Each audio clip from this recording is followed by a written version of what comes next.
SKSSF നേതാവ് സത്താർ പന്തല്ലൂരിൻ്റെ കൈവെട്ട് പരാമർശത്തെ തള്ളി സമസ്ത തീവ്ര സ്വഭാവത്തിൽ സംസാരിക്കുന്നത് സമസ്തയുടെ ശൈലിയല്ലെന്ന് മലപ്പുറം ജില്ലാ ജനറൽ സെക്രട്ടറി മൊയ്തീൻ ഫൈസി പുത്തനഴി പറയുന്നു. തീവ്രവാദികൾക്കെതിരെ എന്നും നിലപാടെടുത്ത പ്രസ്ഥാനമാണ് സമസ്തയെന്നും മൊയ്തീൻ ഫൈസി പുത്തനഴി പറഞ്ഞു. സത്താർ പന്തല്ലൂരിൻ്റെ പരാമർശം സമസ്തയുടെ ഉന്നത നേതാക്കൾ വേണ്ടതുപോലെ കൈകാര്യം ചെയ്യുമെന്നും മൊയ്തീൻ ഫൈസി പുത്തനഴി പ്രതികരിച്ചു. ബഹുമാനപ്പെട്ട സമസ്ത കേരള ജമിയത്തുൽ ഉലമക്കോ സമസ്ത കേരള ജമിയത്തുൽ ഉലമയുടെ കീഴിൽ പ്രവർത്തിക്കുന്ന സംഘടനകൾക്കോ ഒരു തീവ്രവാദ നിലപാടോ ശൈലിയോ ഇല്ല.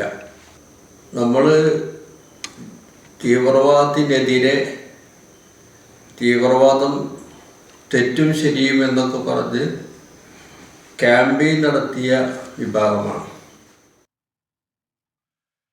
സമീർ ബിൻ കരീം മലപ്പുറത്ത് നിന്ന് വിശദാംശങ്ങൾ നൽകും. Sameer, good morning. പറയൂ സമീർ.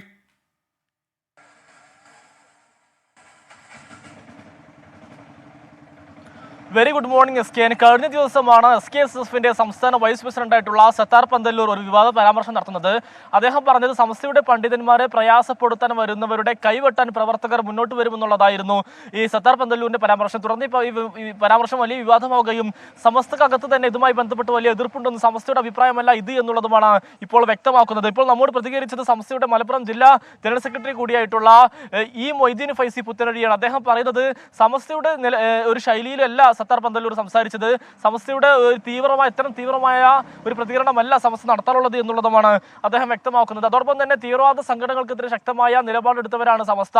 NDF അടക്കമുള്ള സംഘടനയെ തള്ളിപ്പറയും, ഒപ്പം തന്നെ അവർക്കെതിരെ ക്യാമ്പയിനും അടക്കം സമസ്ത ചെയ്തിരുന്നുവെന്നും ഈ മൊയ്തീൻ ഫൈസി വ്യക്തമാക്കി പറയുന്നത്. അതായത് ഈ സത്താർ പന്തല്ലൂരിന്റെ നിലപാടിനെ പൂർണ്ണമായും തള്ളുകയാണ് സമസ്ത എന്നുള്ളതാണ് വളരെ പ്രധാനപ്പെട്ട കാര്യം. ഇതിൽ സമസ്തയിലെ കൂടുതൽ നേതാക്കൾക്കും ഒക്കെ തന്നെ ഇത് സത്താർ പന്തല്ലൂരിന്റെ അഭിപ്രായത്തോട് വിയോജിപ്പുണ്ട്. കാരണം ഒരു മതപണ്ഡിതന്റെ ഭാഗത്ത് ഉണ്ടാകേണ്ട ഒരു പ്രതികരണമല്ല സത്താർ പന്തല്ലൂർ നടത്തിയത് എന്നുള്ളതാണ് പൊതുവെയുള്ള സമസ്തകത്തുള്ള വിലയിരുത്തൽ. അതോടൊപ്പം തന്നെ ഈ സമസ്തയിലെ ലീഗ് അനുഭാവികളെ അല്ലെങ്കിൽ ലീഗ് അനുകൂലികളായിട്ടുള്ള ഒരു പറ്റം നേതാക്കൾ നിലവിൽ സമസ്തയുടെ ഉന്നത നേതാക്കൾക്ക് ഒരു പരാതി നൽകാനുള്ള നീക്കവും നടക്കുന്നുണ്ട് എന്നുള്ളതാണ് പ്രധാനപ്പെട്ട കാര്യം. ഇവർ ആവശ്യപ്പെടുന്നത് ഇത്തരം ഒരു വിവാദ പരാമർശം നടത്തിയ പന്തല്ലൂരിനെതിരെ നടപടി വേണമെന്നുള്ളതാണ് ഒരു വിഭാഗത്തിന്റെ ആവശ്യം.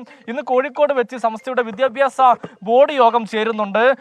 പ്രത്യേകമായി സമസ്ത മുഷാവറ കഴിഞ്ഞാൽ പിന്നീട് വളരെ പ്രധാനപ്പെട്ട ഒരു യോഗമാണിത്. ഇതിൽ ജിഫ്രി തങ്ങളടക്കമുള്ളവർ പങ്കെടുക്കുകയും ചെയ്യുന്നുണ്ട്. ഈ യോഗത്തിൽ ഈ വിഷയം ചർച്ചയാകുമെന്നുള്ളതാണ് നമുക്ക് ഇപ്പോൾ ലഭ്യമായിരിക്കുന്ന വിവരം. ഏതായാലും ഈ പട്ടിക്കാട് ജാമിയ നൂരിയ സമ്മേളനത്തിൽ നിന്ന് സത്താർ പന്തല്ലൂർ അടക്കമുള്ള ലീഗ് വിരുദ്ധരായ നേതാക്കളെ മാറ്റി നിർത്തിയതിനെ ചൊല്ലി ഉണ്ടായ വിവാദങ്ങളും അതുമായി ബന്ധപ്പെട്ടുണ്ടായ ലീഗും ഈ സമസ്തയിൽ ഒരു വിഭാഗം തമ്മിലുള്ള തർക്കമാണ് നിലവിൽ സത്താർ പന്തല്ലൂരിനെ ഈ പരാമർശത്തിലേക്ക് എത്തിച്ചിരിക്കുന്നത്. ഏതായാലും നിലവിൽ ഇതുമായി ബന്ധപ്പെട്ട് പോലീസിൽ ഒരുവിധ പരാതി ഒന്നും ലഭിച്ചിട്ടില്ല. Okay, thank you. Sameer Bin കരീമാണ് വിവരങ്ങൾ നൽകിയത്. സുചിത്രാദേവി മംഗലത്തി, good morning SK. Good morning. സാറിൻ്റെ കാലം കഴിഞ്ഞ 24ൻ്റെ ചുക്കാൻ പിടിക്കാൻ ആരാവും ഇതേപോലെ ഉണ്ടാവുക എന്നാണ് ചോദ്യം. എൻ്റെ കാലം ഉടനെ കഴിക്കണമെന്ന് സുചിത്രാദേവിക്ക് നിർബന്ധമില്ലെങ്കിൽ കുറച്ച് കാലം കൂടി കാത്തിരിക്കൂ. ഓരോ ചരിത്രരേഖയിലും പുതിയ ആളുകൾ ഉദയം ചെയ്തുകൊണ്ടേയിരിക്കും എന്ന യാഥാർത്ഥ്യം തിരിച്ചറിയുക.